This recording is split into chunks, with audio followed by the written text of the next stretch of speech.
Have you ever loved someone so deeply you forgot where pretending ended and the truth began? What if the only way to save your mother's life was to marry a billionaire you barely knew under a contract with an expiration date? Eleanor Clark didn't believe in fairy tales. She believed in working late shifts at the cafe, in counting pills for her mother's Alzheimer's, and in keeping her heart far away from anything that could break it. But when Thomas Whitmore, a man who built his empire on logic, not love, offered her 6 months of security in exchange for playing his wife, she said yes, not for love, for survival. But what happens when survival starts to feel like something more? And what would you do if the contract ended, but the feelings didn't? This is a story about choices, not perfect ones, but the kind we make when we're tired, scared, and still daring to hope. So, if you've ever had to choose between safety and love, between staying silent or risking everything for one honest moment, this story was meant for you. If this touched something in you, don't forget to like, share, and subscribe to Shining Stories, where every word is written to reach your heart. Let's begin. It was just past 8 in the morning when the rain began to fall soft, misty, like a whisper against the windows of Pine and Steam Cafe. The old brick building sat on a corner of Capitol Hill in Seattle, its signs slightly faded, its doorbell soft and apologetic when pushed. Inside, Eleanor Clark balanced 2 hot lattes and a matcha on a wooden tray. Her worn sneakers squeaked slightly against the tiled floor as she weaved between the scattered tables. Her chestnut brown hair, tied loosely in a low bun, had already begun to escape in frayed strands around her face. She hadn't slept much again. Her phone buzzed in her apron pocket, probably the nurse. Her mother had been restless last night. Eleanor bit her lip, trying to keep the drink steady as she leaned her shoulder to nudge the kitchen door open. That was when it happened. A sharp turn, a slippery spot on the floor, a second of imbalance. Then the tray tilted, coffee sloshed, and with a clumsy gasp, she crashed into a man standing near the counter. Hot espresso soaked his tailored charcoal gray coat. The cardboard cups dropped to the ground with a soft, regretful plop, lids rolling away like runaway thoughts. Eleanor froze. Her heart pounded. "I am so sorry," she blurted out, already reaching for the napkin dispenser, eyes wide, breath shallow. "God, that was please don't move. I'll fix it." The man didn't speak right away. He was tall, broad-shouldered, dressed immaculately in a suit that looked like it cost more than her rent. His silver tie was clipped in place, now stained with creamy foam. His hair, perfectly parted and slightly damp from the drizzle, framed a face too composed to belong in this small cafe. When he finally spoke, his voice was low, even, and oddly calm. "It's just coffee." Eleanor blinked, still dabbing at his coat with shaking fingers. No, that's not fair to say. It's not just coffee. It's probably hand-stitched Italian wool or something terrifying like that. Please, I work here. I'll cover the dry cleaning." He looked at her then. Really looked. There was something in his eyes. Something assessing but not cruel. Like he was trying to make sense of her. "You're shaking," he said quietly. She dropped her hands. I spilled hot drinks on a customer. That's kind of a nightmare where I come from." A faint smile touched his lips. Not a mocking one, a real one. Barely there, like the sun struggling through fog. "You're not from here. Are you born in Oregon? Lived in Seattle 10 years. Still feel like a guest?" She took a deep breath. "Please, let me pay for the coat." He studied her face for another moment, then gently took the soggy napkins from her hands and tossed them aside. "No need. Accidents happen." "But it's just a coat," he said, and this time his voice sounded tired, not annoyed, just tired. "Are you always this apologetic?" Eleanor blinked. "Only on weekdays." He let out a short breath. Was that a laugh? Then extended his hand. Thomas Whitmore. Eleanor hesitated for a split second before shaking it. Eleanor Clark. His handshake was firm but not arrogant. His palm was warm. Hers was damp with nerves. Then her eyes widened. "Wait. Whitmore. As in the Whitmore Foundation." Whitmore Technologies. He nodded, almost sheepishly. Unfortunately, yes. Oh no. She covered her mouth, mortified. I just baptized a billionaire in espresso. Don't worry, he replied, that faint smile returning. I've survived worse. Wall Street has sharper claws. She let out a breathy laugh. I think this is the part where I lose my job. Thomas looked around the cafe. No one seemed particularly alarmed. You won't. She tilted her head. How would you know? He paused, as if weighing his words. Because I'd hate to be the reason someone like you got fired. That made her laugh, a small, surprised laugh. Someone like me. He nodded, still watching her. Genuine. Eleanor didn't know how to respond to that, so she simply nodded, stepping back to retrieve the empty tray, her hands finally steadying. As Thomas turned to leave, he glanced back once more. Take care, Ms. Clark. She watched him step into the soft morning rain, that dark coat now bearing the memory of their strange encounter. Something in her chest stirred not quite fear, not quite curiosity, something in between. And somewhere in a high-rise, not far away, a man who had everything was wondering why a woman with tired eyes and trembling fingers had just become the only thing he couldn't stop thinking about. Thomas Whitmore sat alone in the back seat of his black town car, the city of Seattle blurring outside the rain-speckled window. The driver, an older man named Harvey, knew better than to make small talk. Silence followed Thomas like a loyal dog. He looked down at the faint coffee stains still clinging to his coat sleeve. It should have irritated him, should have ruined his morning, but it hadn't. Instead, that moment, that clumsy apology, those earnest green eyes kept playing over in his mind. You're not from here, are you? Her voice echoed, soft and unsure, yet oddly grounding. He let out a sigh and closed his eyes. Thomas had spent his entire adult life building things, companies, empires, a reputation so impenetrable that people rarely looked him in the eye when they shook his hand. He'd been on the cover of Fortune twice before his 35th birthday. But peace had eluded him. Even now, heading to the most important meeting of his quarter, a merger discussion with Japan's Murakami Group, he felt nothing but the hum of obligation. No excitement, no satisfaction, just duty. His phone buzzed on the seat beside him. A text from Lillian, his chief of staff. Murakami's team expects a decision by Monday. They've asked to meet your spouse at the charity dinner. Thomas exhaled sharply. The Murakamis were traditionalists, old school, family-oriented. To them, marriage meant stability. And a man without a wife, especially one with Thomas's complicated dating history, was a red flag. He'd tried once, years ago. Isabel. She'd been kind, soft-spoken, creative, a photographer. But depression is a quiet thief. And by the time Thomas realized how deeply she'd been drowning, it was too late.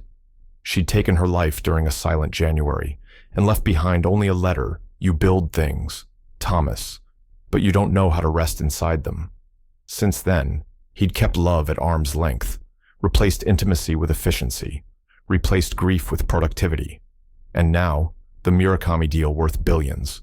A potential legacy-defining moment might fall through because he had no family photos to show. He had no family. The car stopped outside Whitmore Tower, 37 stories of glass and steel overlooking the bay. He stepped out, nodding at Harvey before heading inside. His office was sleek, impersonal, designed for negotiation, not comfort. The art on the walls abstract, expensive, soulless, had been chosen by a decorator.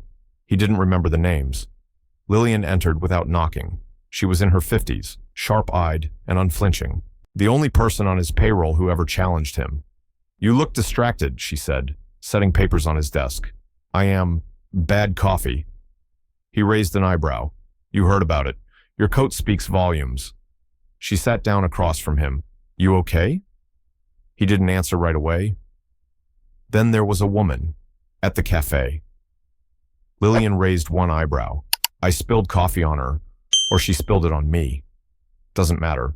She was real. Real, not polished, not rehearsed, not someone trying to pitch me a startup or an app, just a human being. Lillian didn't respond. She let the silence breathe. He continued, I need a wife, Lillian, for the Murakami deal. She tilted her head. You're serious. Very. A real wife temporary. Lillian nodded slowly. And you're thinking of the girl with the coffee. He looked out the window. I don't know why, but yes, you don't know anything about her. I know she cared more about my coat than her own job. I know her name is Eleanor Clark. I know she's struggling with something she won't say out loud. Lillian stared at him for a long time. Then she stood. I'll run a background check. If she has skeletons, we'll find them. No, Thomas said quietly. No, no checks. No prying. If she says yes, it has to be her choice. Lillian exhaled. You're making decisions with your heart again. Thomas's lips curled slightly. I didn't know I still had one. The rain had stopped by late afternoon, but the air still carried that wet, metallic scent of pavement after a storm. Eleanor Clark sat on the small porch behind her apartment building, sipping instant coffee from a chipped ceramic mug. Her knees were pulled up to her chest, and her eyes were fixed on the alley beyond the fence, not watching anything. Just escaping. Inside, the apartment was quiet. Her mother had fallen asleep again after a difficult morning. Eleanor had changed her bedding, cleaned up after another confused accident, and made oatmeal no one ate. The silence after the chaos always made her feel lonelier than the chaos itself. Her phone buzzed on the table beside her. Unknown number. She ignored it. It buzzed again and again. Then a message appeared. Ms. Clark, this is Thomas Whitmore. I'd like to speak with you privately about a business matter. Please don't be alarmed. I'll send a driver if you're willing. She stared at the message for a long minute, rereading it twice. Was this a prank before she could respond? Another message came. No strings, just a conversation. I believe I have a solution to something you've been struggling with. That made her blood run cold. How could he know anything about her life? She responded, her fingers stiff on the screen. How did you get this number? I have resources. That made her smile bitterly. I'll meet you, but not at your tower, somewhere public. I picked the place. 10 minutes later, she typed a location, Greenstone Diner, 6 p.m., the booth by the window, the one with the jukebox that never worked. He was already there when she arrived, wearing a dark navy coat and no tie. Thomas Whitmore looked more like a professor than a tech mogul. He stood as she approached, nodding politely. You came, he said, as if surprised. You said it was business, Eleanor replied, sliding into the booth opposite him. He motioned to the waitress and ordered coffee. Just black. She asked for water. When the waitress walked away, Eleanor looked him straight in the eye. You're not here because of the coffee spill. No, he admitted. That was just an introduction. To what a proposition? She raised an eyebrow. You're not serious. I rarely joke, he said, and almost never with strangers. She folded her arms. Okay, Mr. Whitmore, propose. He hesitated, then leaned forward, lowering his voice. I need a wife. Eleanor blinked. Excuse me. For 6 months, he clarified. It's not real. It's contractual. A public arrangement. She laughed, loud and bitter. What are you bored? He didn't flinch. There's a business merger. The Murakami family is traditional. They only trust men with families. Stability means something to them. I need to appear married. And you thought what?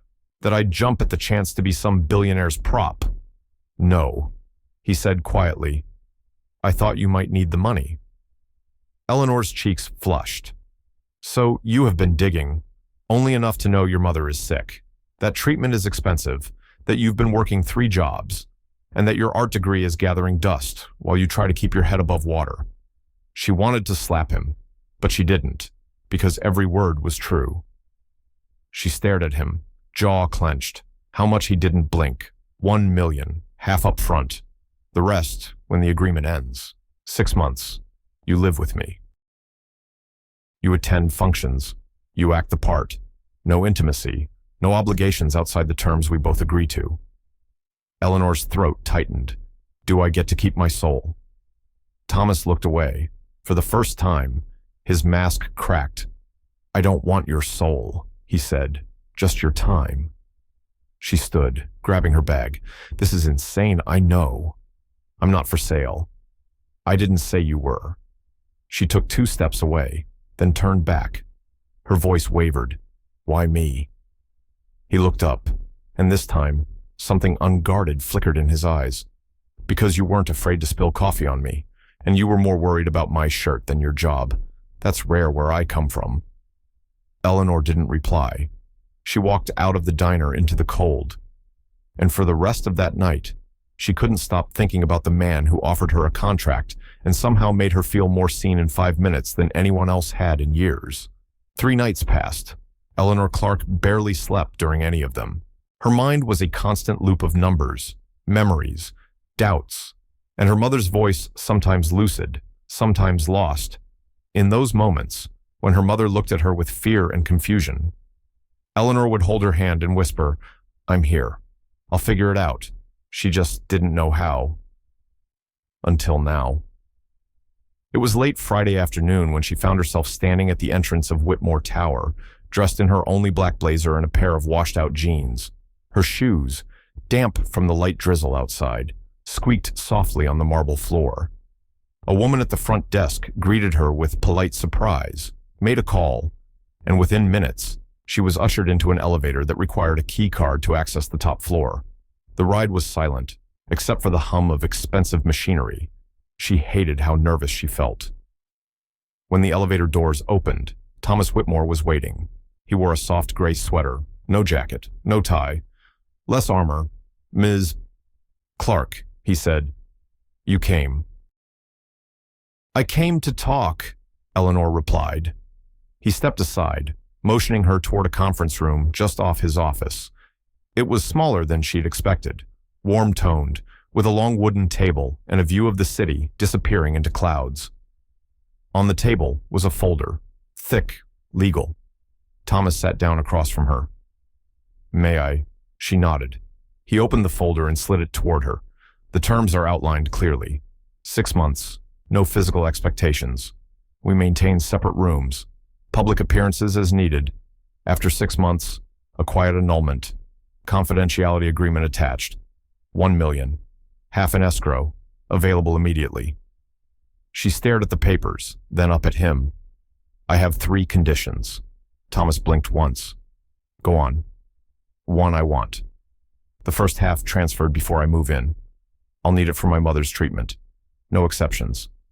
Agreed. 2 I can visit my mother whenever I want. No negotiations. If she needs me, I leave. Doesn't matter if we're at a gala or a dinner. He gave a single nod. Of course. She hesitated on the 3rd one. And 3. This has to be real in writing. No games. I'm not some actress. I need protection. You may be rich, but I need dignity. Thomas leaned forward. Eleanor, this contract protects you more than it does me. I don't want control over your life. Just your presence. Just 6 months of stability and a little trust. She studied his face. He looked tired, older than he had at the cafe. Why are you really doing this? She asked. A pause. Then, softly. Because I've spent a lifetime building walls, and now I need someone beside me to open the right doors. She blinked. That answer wasn't rehearsed. Not billionaire speak. Not cold. Just human. She reached for the pen. Her hand shook slightly as she signed. When she finished, she looked up. So what? Now Thomas folded the contract, placed it in the leather folder, and stood. You pack your things. You move in Monday morning. My driver will come. You'll have your own room and privacy. She nodded. Then he added, There's a piano in the guest wing. I heard you used to play. She blinked. How did you? I read your scholarship essay, he said. You submitted it to Juilliard, didn't you? Eleanor's throat caught. She hadn't thought about that in 10 years. He was already walking away when he added, I never hire anyone unless I've done my homework, but in your case, I read more than I needed. That night, Eleanor returned to her small apartment. Her mother was sleeping peacefully, finally. A nurse sat in the living room, humming to herself. Eleanor handed her an envelope, her first payment, courtesy of a man who never smiled fully. She walked into her bedroom, stared at the chipped mirror, and whispered, "What are you doing?" No answer came, only the echo of her own voice and the growing hum of something new, not excitement, not relief, something more dangerous. Hope. The morning Eleanor moved in, the sky was gray and low, as if the clouds themselves weren't sure if they should cry or hold back. The black sedan pulled up to the curb in front of her apartment building at exactly 9 a.m. A tall, soft-spoken driver named Jeremy loaded her single suitcase, everything she owned, packed into one case and a canvas tote with worn straps. She didn't say goodbye to the place. There was nothing to say goodbye to. Whitmore Tower rose from the Seattle skyline like a promise too big to keep. All glass and angles, no softness, no compromise. The elevator to the penthouse required a fingerprint. Eleanor stepped inside alone. Jeremy stayed behind. As the doors closed, she watched the numbers tick upward, her stomach knotting tighter with each floor. When they opened, she was met not by staff or assistants, but by Thomas himself. He wore a black dress shirt with the sleeves rolled to his elbows. No tie. He looked normal. "Welcome," he said, stepping aside. Eleanor stepped out, blinking. The penthouse was enormous. Open spaces, floor-to-ceiling windows, polished wood floors, everything in sharp lines and neutral tones. The furniture looked more like sculpture than anything meant for comfort. "It's like a museum," she murmured. "You'll get used to it," Thomas said, then added, almost awkwardly, "Or change it, if you want." She turned to him. Really, a small shrug. "You live here now." "I'd like it to feel like it." She wasn't sure how to respond to that. Her room was down a separate hallway, complete with its own sitting area, walk-in closet, and attached bath. The bed was big enough to lose yourself in. The sheets looked untouched, like everything else in the place. It was too perfect to be real. On the dresser sat a small white envelope with her name in thick, black ink.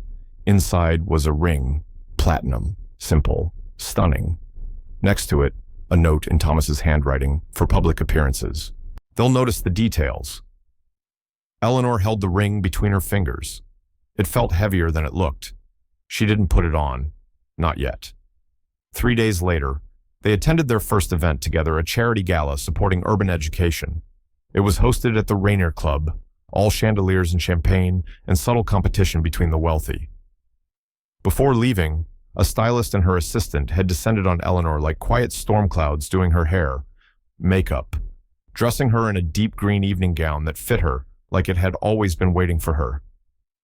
When Thomas saw her in the foyer, he froze. "You look..." His voice trailed off, then came back, steadier. "You look perfect." Eleanor gave a half smile. "I feel like I stole someone else's life." "You didn't," he said simply, offering his arm. At the gala, everyone turned to look. Some admired, some whispered. Some compared her to the women Thomas used to date, polished socialites with practiced smiles and practiced bodies. But Eleanor moved differently. She didn't try to shine. She just existed. And somehow, that made her impossible to look away from. Thomas introduced her as my wife. Every time he said it, Eleanor flinched a little inside. Not because it was false, but because it started to sound too natural. They danced once. A waltz. He held her at just the right distance, respectful, formal, but his hand at her back was steady, warm. "Relax," he said quietly.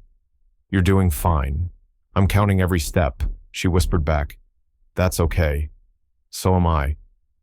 She smiled despite herself. The music slowed. Their steps matched. They weren't talking anymore. They were just there in the rhythm. For a moment, it didn't feel like acting.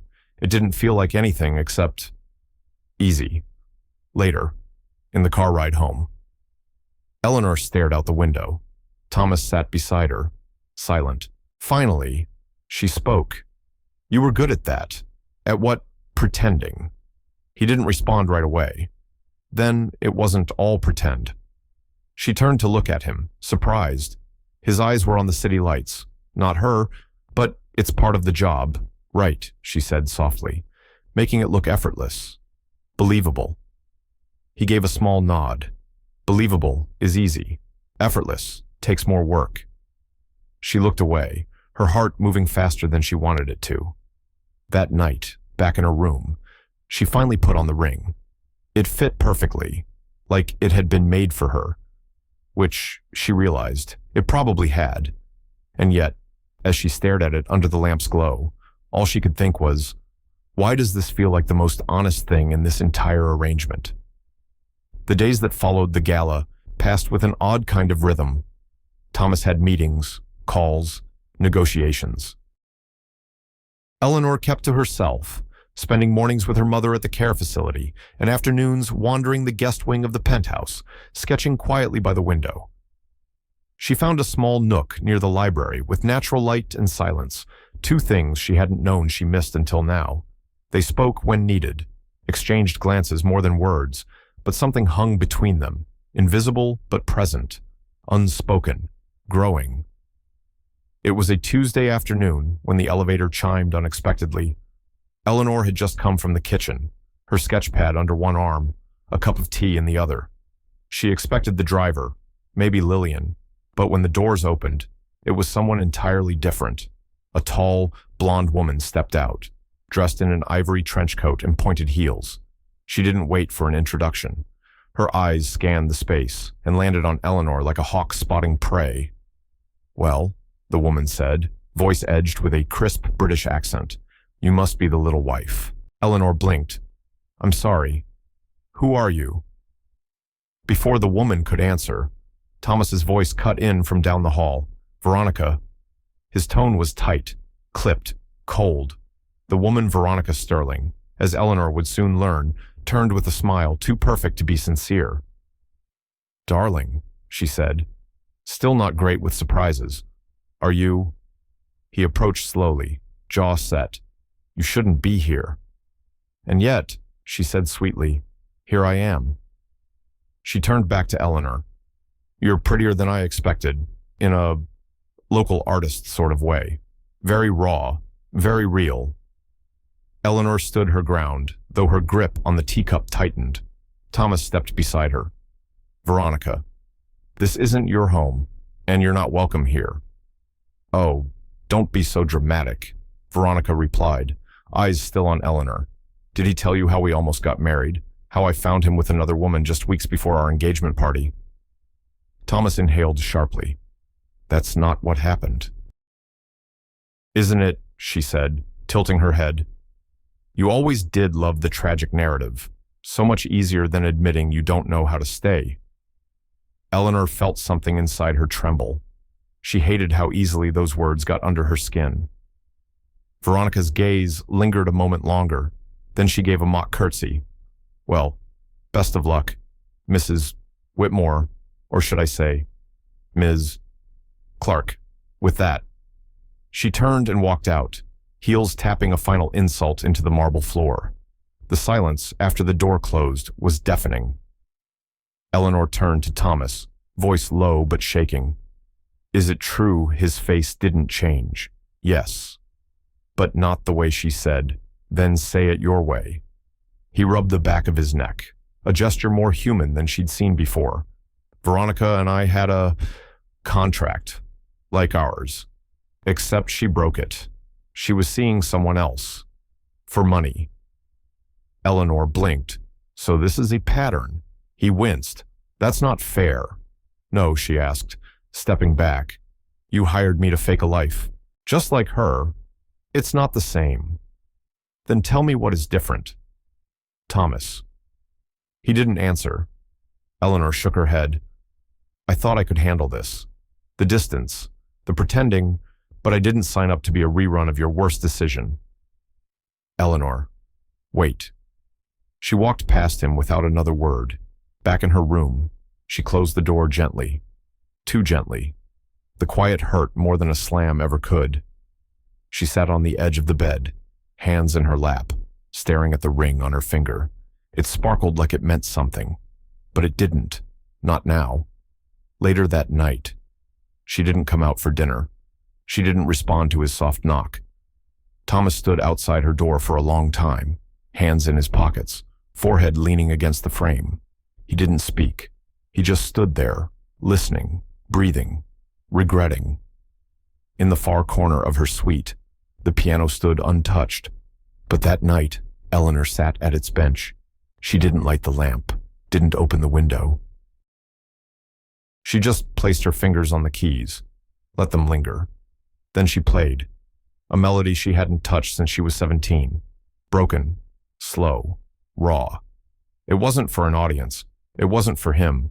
It was for the part of her that remembered what it felt like to believe in something beautiful, even when it wasn't real. The days after Veronica's visit passed like muted hours in a museum, everything still, beautiful, but untouchable. Eleanor no longer lingered near the main living area. She avoided the foyer where Veronica had stood, avoided the dining room where Thomas waited for her every night with meals untouched, wine poured, and silence too sharp to sip. They shared a home now, but not a life. Thomas sat in his study one morning, fingers steepled under his chin, staring at a document he couldn't read. He'd been in back-to-back meetings, his phone full of missed calls from Lillian. The Murakami team was getting restless. They wanted confirmation of the marriage's stability. He hadn't responded, because at this moment, Thomas Whitmore, the man who built an empire from scratch, couldn't figure out how to knock on a door and say 3 simple words, "I'm sorry," not for the deal, not for the contract, but for not telling her the truth first, for letting her hear it from someone who weaponized it. Meanwhile, Eleanor sat cross-legged by the window in the guest wing, the early afternoon light catching in her curls. Her sketchpad rested against her knees, but the pencil in her hand had yet to move. Instead, she was staring across the room at the piano. She hadn't touched it again since that night, not out of anger, but because it had already said too much. She'd played one song, and somehow, Thomas had heard it.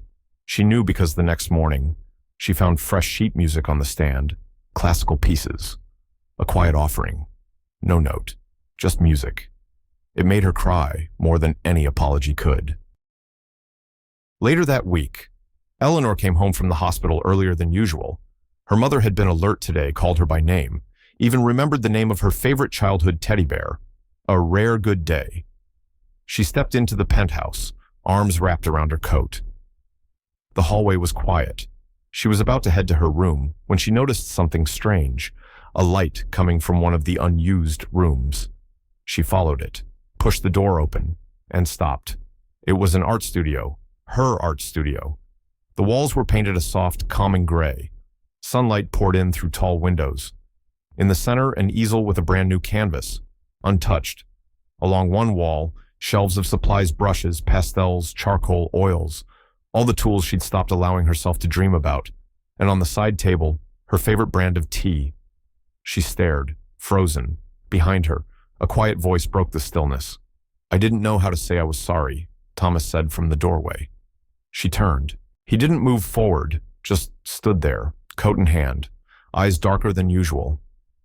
"You did this?" she asked, barely a whisper. He nodded.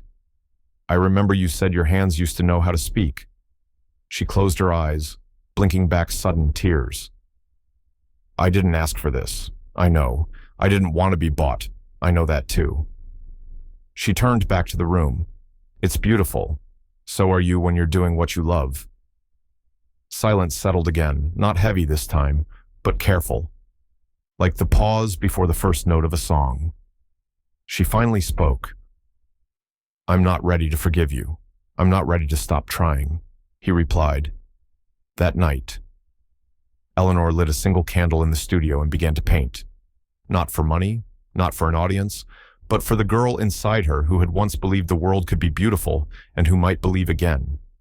The next morning, Thomas walked past the open door and saw her inside, barefoot, hair messy, sleeves rolled up, paint on her cheek. She didn't see him, but for the first time in days, he smiled.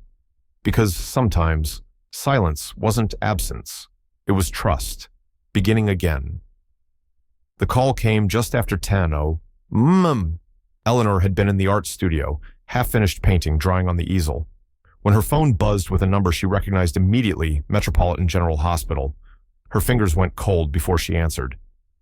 "Miss Clark, it was Dr. Alvarez, calm, careful." The kind of voice doctors used when they were about to say something you wouldn't want to hear. "I'm afraid your mother has taken a turn. Her blood pressure dropped significantly. She's unresponsive." Eleanor didn't ask anything else. She simply said, "I'm coming."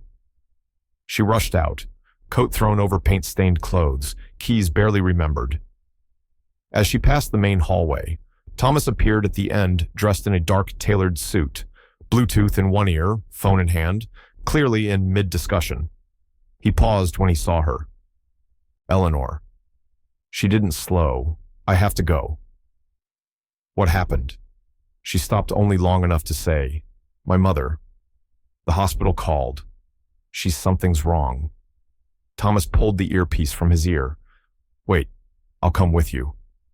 "You don't have to, I know."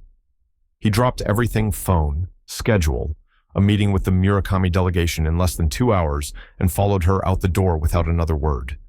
The hospital smelled like antiseptic and fear. Eleanor moved quickly through the halls. Thomas beside her, but silent. He didn't ask questions, just stayed close, solid. Dr. Alvarez met them at the ICU doors. "Her pressure is stabilizing now," he explained gently. "But it was close. We're monitoring her closely. You can see her, but she may not respond." Eleanor nodded and stepped inside. Her mother looked smaller than before, fragile, pale against the hospital whites. Thomas remained by the door, watching quietly as Eleanor knelt beside the bed and took her mother's hand. "Hi, Mama," she whispered. "It's me." No response, just the rhythmic beeping of machines. She sat there for minutes, speaking softly, recounting small stories, memories, whatever she could think of. The sound of her voice wavered, but didn't break. Finally, her mother stirred, barely.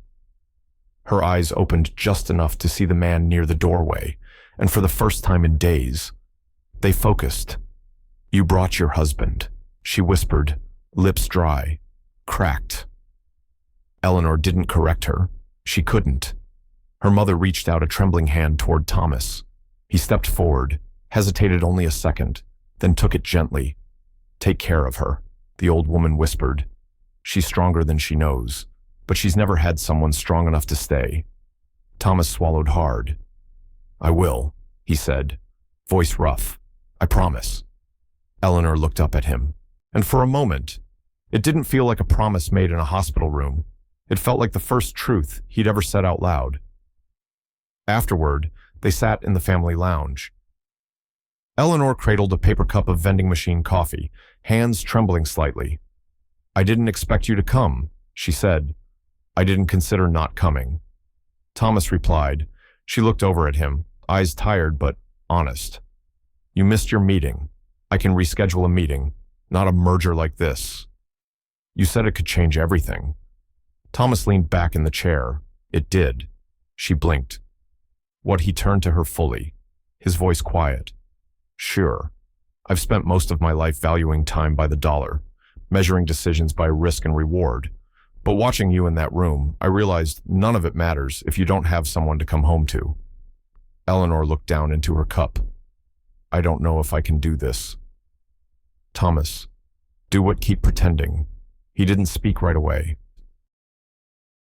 "Then what if we stop pretending?" She looked up. "What if we let whatever this is be real?" Eleanor stared at him, unsure if she wanted to cry or run. Before she could answer, a nurse called her name. Her mother had woken again. Eleanor stood quickly, but before leaving, she whispered without looking back, "I'm afraid, Thomas, of hoping," and he, for once, didn't try to fix it. He just said, "So am I." The next few days passed in a haze of quiet gestures and hesitant hope. Thomas didn't return to the office right away. He worked from home, his laptop always nearby but rarely opened. Instead, he spent most of his time near the piano room or outside Eleanor's studio, never asking to come in, but always within reach. Eleanor noticed. She didn't say anything, but she noticed. When she made coffee in the morning, there were 2 mugs on the counter. When she came home from visiting her mother, there was always dinner waiting, not fancy, not catered, just real food, sometimes even cooked by him. He wasn't great at it, but he tried. And when they sat on opposite ends of the sofa, watching the muted city lights, the silence between them felt less like distance and more like peace. One evening, Eleanor stood in front of her easel, smudging color across a canvas, her hands coated in deep blue and burnt umber. She didn't hear him come in, but she felt him. Thomas leaned against the door frame, sleeves rolled. No suit tonight, just a soft black sweater and dark jeans. She turned, paintbrush still in hand. Careful, I make a mess. I've noticed. She smiled faintly. What are you doing here? I wanted to ask you something. She set the brush down. Go ahead. Thomas hesitated, a rare thing for him. What if we stopped pretending her breath caught? Thomas, I know what we agreed to. And I know this started with strategy, but something's changed. He stepped closer, but not too close. I see it in the way you laugh when you think I'm not listening. I feel it when you talk about your mother, like every memory is a sacred thread. Eleanor swallowed. You're falling for me, she said, voice quiet. I already did. Silence filled the room. Then she said, I wish I could fall without looking down first. He nodded. That's the thing about love, Eleanor. It never asks for permission. It just happens. And it doesn't care if we're ready, or if it's convenient or safe. Her eyes shimmered, but she blinked the feeling away. I want to believe you, she whispered. Then let me show you. The next morning, a storm rolled in over the bay. Rain streaked the glass walls of the penthouse. Thunder echoed distantly. Thomas stood in his home office, scanning the screen of his tablet. His expression darkened. Lillian, his longtime assistant, appeared at the door. You've seen it, she asked. He nodded. A leaked memo, a document, a photo, a contract. Their contract, leaked to the press. It hadn't gone public, not yet, but someone inside the company had threatened to release it unless Thomas pulled out of the Murakami deal. I have 2 names, Lillian said, both senior, both desperate for a promotion. One of them wants your seat at the merger table. Thomas looked out the window. His world was built on discretion, on image, and now it was a single click away from shattering. What do you want to do? Lillian asked. He didn't answer right away. Then call the Murakamis. Set a meeting. That evening, Eleanor returned from the hospital to find Thomas sitting on the sofa, jacket tossed aside, hands clasped together like he was holding something fragile and invisible. She sensed the shift immediately. What happened? She asked. He looked up, and for the first time since she'd met him, he looked tired in a way no rest could fix. Someone found our contract, he said. They're threatening to leak it. Her stomach twisted. So it was never about trust. No, he said quickly. It wasn't supposed to happen like this. Eleanor took a step back. Are you ending it? Thomas stood. No, I'm ending the lie. She blinked. What does that mean? It means I'm going to tell the Murakamis the truth, that I did start with a contract, but somewhere along the way, I stopped pretending. Eleanor stared at him, heart thudding. You're going to risk the deal I already did. When I chose to go to the hospital with you. Her lips parted, but no words came. Let them walk away, Thomas said. Let them say I'm not fit to lead. If it cost me the deal, then it was never mine to begin with, Eleanor whispered. You'd give up billions. He stepped closer. I'd give up everything. For one more hour where you look at me like you don't hate yourself for loving me. That broke her. She stepped into his arms, burying her face in his chest, and for the first time, truly, fully, she let herself fall. No permission, no contract, no fear, just love. The following evening, The penthouse was quieter than usual, but not because of distance. It was the kind of silence that comes only after two people finally let go of pretending. The kind that waits for the next word to mean something. Eleanor stood in the kitchen, stirring a pot of pasta she'd insisted on cooking. Thomas sat at the island, sleeves rolled up, watching her with a softness she hadn't seen in him before. "You know," she said, not turning around, "you have 3 different brands of olive oil. And you don't know how to use any of them." He smiled. "I bought them to impress a chef investor. Did it work?" "Not really, but apparently I have excellent counter space." She turned, eyes shining with quiet amusement. "I needed tonight to feel normal," she said. He nodded. "So did I." They ate by the windows, the city lights below flickering like distant stars. The mood was light, easy, until Eleanor set down her fork and took a breath. "I need to tell you something." Thomas looked up, sensing the shift. "I didn't know what love was before all this," she began. "I thought it was something that belonged to people who had more time, more chances, less baggage." He didn't interrupt. "I've spent years taking care of everyone else. I forgot what it meant to let someone care for me. And then you did." Her voice trembled. "I know this started as a deal. I know it wasn't supposed to be real. But somewhere between the hospital, the quiet dinners, the way you remember how I take my tea, I stopped seeing you as a contract." Thomas leaned forward, eyes never leaving hers. "I love you," Eleanor whispered. Not loud, not dramatic, just true.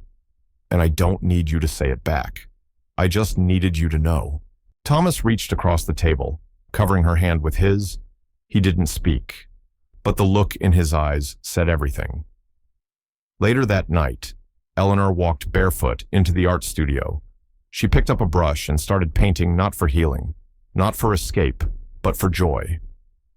When Thomas passed by the open door, he didn't enter.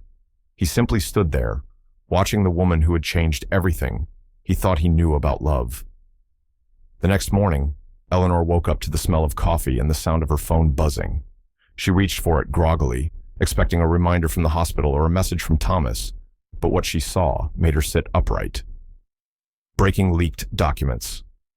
Reveal CEO Thomas Whitmore's marriage for business, hoax anonymous source, claims arrangement, was financial. There was a picture of her stepping into Whitmore Tower weeks ago, suitcase in hand. The headline burned, so did the comments. Words like gold digger, fake, social climber filled the screen. Her face, her story, now public property. Her breath caught, her hands shook, and then a soft knock. She looked up. Thomas stood in the doorway. "I just saw it," he said. His voice was low, controlled, too controlled. Her eyes brimmed with tears. "They know who I am. I'll fix this." "You can't," she said, her voice cracking. "It's out. It's everywhere. And now my mother's name is next. Her care facility. My past." Thomas stepped in. "We can go public with the truth, together, and say what she asked, that you paid me to be your wife and then accidentally fell for me." "Yes," he said without hesitation. Eleanor stared at him. "Thomas, I've worked my whole life to protect what little dignity I have left. And now I'm just a scandal headline, a story people will laugh at between meetings." He reached for her, but she stepped back. "I need time," she whispered. He let her go. That evening, she disappeared from the penthouse. Left only a note. "I believe you love me, but I don't know if I can survive loving you in your world. Let me breathe. E." The cabins sat at the edge of a sleepy town, 2 hours outside Seattle.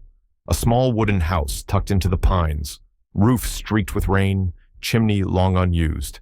It was Eleanor's childhood refuge, a place untouched by city lights, Wi-Fi, or headlines, a place that didn't care who Thomas Whitmore was. She had arrived there the night before, driving in silence, phone turned off. Her hands trembled the whole way, but when she finally stepped inside and lit the old oil lamp, Something in her chest loosened.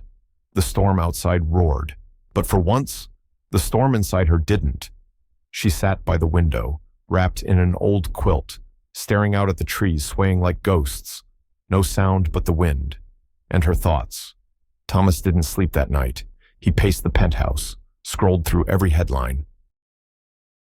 Replayed her words. Let me breathe. But how could he breathe without her? At sunrise, he called Lillian. Find her, he said simply. Lillian didn't ask questions, already on it. By mid-morning, he had an address. By noon, he was in the car alone. By late afternoon, he stood outside the cabin, soaked from the drive, the storm having followed him north. He knocked once, no answer. He knocked again, voice quiet through the door. Eleanor. The door opened slowly.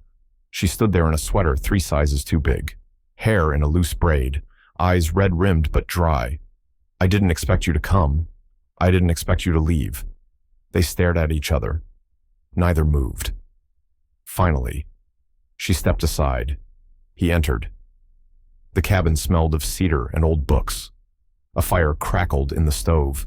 The place looked like it belonged in a memory, not real life. He sat on the edge of the worn couch. She stayed by the window. I came to explain, he said. I didn't ask for an explanation. I know, but I need to give you one. She didn't stop him. Thomas took a breath. I didn't leak the contract. You know that. I do. And I didn't plan to fall for you. I know that, too. He looked at her, eyes raw. But I did. Eleanor, I love you in a way that terrifies me. I love you without logic, without armor. I love you like someone who forgot what it meant to be human until you reminded me. Her face crumpled slightly. I believed you, she whispered. That's why I left. Because I knew if I stayed, I'd never be able to walk away again. And I was scared you'd wake up one morning and realize I was just a mistake you made during a bad year. Thomas stood.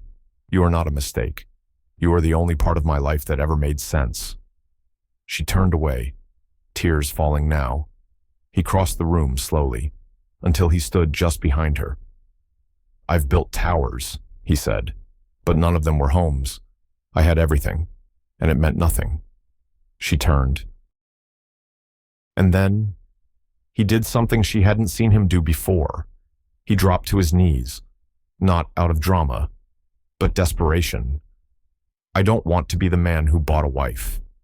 I want to be the man who earned the right to stand beside you. Eleanor knelt too, lifting his face to hers.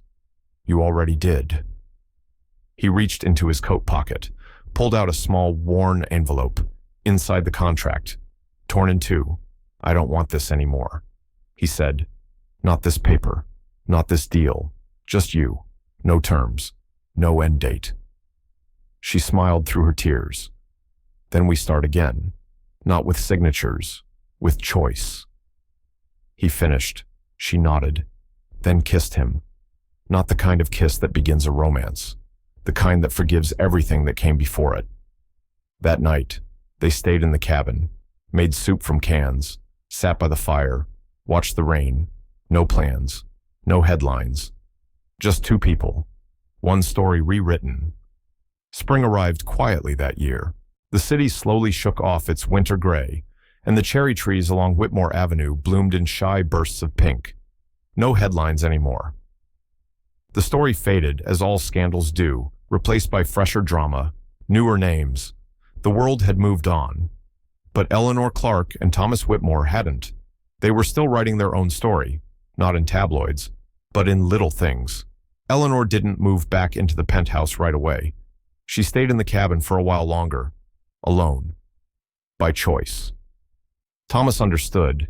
He visited sometimes, not with flowers, not with grand gestures, with groceries, with books she liked, with quiet afternoons where they said nothing but sat close enough to hear each other breathe.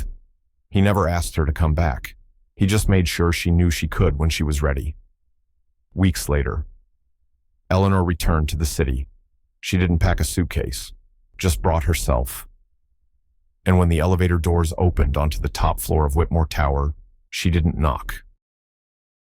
Because it wasn't his home anymore. It was theirs. One evening, As the sun dipped behind the skyline, they sat on the rooftop. No champagne, no designer clothes, just mismatched mugs of tea and an old blanket shared between them. Eleanor leaned against him, her fingers brushing the scar on his knuckle, the one he got years ago fixing an old car he never spoke about. "You never told me what you wanted before all this," she murmured. Thomas looked out over the city. "I didn't know. I thought I wanted control, power, predictability." He turned to her. "But I think what I really wanted was someone who saw all of me, even the parts I never showed, and stayed." She smiled softly. "I'm not here because I have nowhere else to be. I know. I'm here because I choose to be." His hand found hers. No contract, no signatures, just skin against skin. Choice. Later that night, they cooked together, burned the rice, laughed until they cried. He kissed her forehead while she rinsed the dishes. She kissed his hand while he wiped the counters. They didn't talk about the future. They lived it. One messy, beautiful, unscripted moment at a time.